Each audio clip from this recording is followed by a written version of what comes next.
ইরানের প্রেসিডেন্ট ইব্রাহিম রাইসিকে বহনকারী হেলিকপ্টার বিধ্বস্তের কয়েক ঘণ্টা পর সোমবার ভোরে সন্ধান পায় রেড ক্রিসেন্ট। দুর্গম পাহাড়ি এলাকায় পুরোপুরি বিধ্বস্ত অবস্থায় দেখতে পায় উদ্ধারকারী দল। ধ্বংসস্তূপের কোনো প্রাণের অস্তিত্বও খুঁজে পায়নি তারা। ইরানের রাষ্ট্রীয় টেলিভিশনে দেয়া এক বিবৃতিতে ভাইস প্রেসিডেন্ট মোহসিন মানসুরি জানান, হেলিকপ্টার বিধ্বস্তে নিহত হয়েছেন প্রেসিডেন্ট ইব্রাহিম রাইসি ও পররাষ্ট্রমন্ত্রী।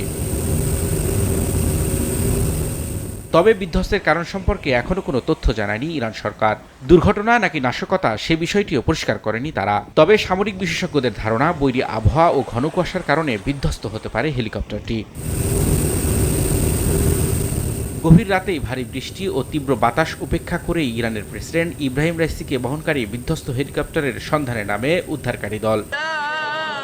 এদিকে প্রেসিডেন্ট রাইসি সহ ইরানের শীর্ষ কর্মকর্তাদের মৃত্যুর ঘটনায় ইরান জুড়ে নেমে আসে শোকের ছায়া। হেলিকপ্টার বিধ্বস্তের খবর প্রকাশের পরপরই কান্নার রোল পড়ে যায়। তবে জনগণকে উদ্বিগ্ন না হওয়ার আহ্বান জানিয়ে ইরানের সর্বোচ্চ ধর্মীয় নেতা বলেছেন, এই ঘটনায় রাষ্ট্রীয় কর্মকাণ্ডে কোনো বিঘ্ন হবে না। নগদে 500 টাকা বা তার বেশি পেমেন্টে পেতে পারেন ঢাকায় জমিসহ 20 কোটি টাকার পুরস্কার।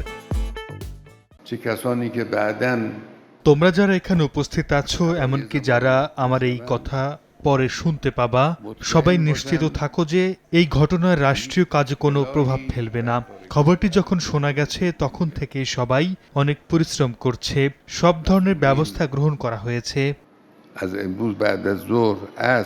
রোববার বিকেলে পূর্ব আজারবাইজান প্রদেশের পাহাড়ি এলাকায় বিধ্বস্ত হয় প্রেসিডেন্ট রাইসি ও পররাষ্ট্রমন্ত্রী আবদুল্লাহিয়ানকে বহনকারী হেলিকপ্টারটি।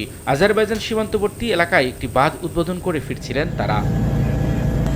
63 বছর বয়সী রাইসি নিহত হওয়ায় ইরানের সংবিধান অনুযায়ী দেশের দায়িত্ব নেবেন ফার্স্ট ভাইস প্রেসিডেন্ট মোহাম্মদ মোকবার। তবে সর্বোচ্চ ধর্মীয় নেতার অনুমোদন সাপেক্ষে দায়িত্বভার গ্রহণ করতে হবে তাকে।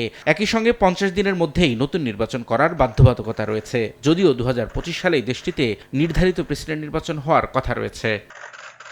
রবিউল ইসলাম আওলাদ, সময় সংবাদ।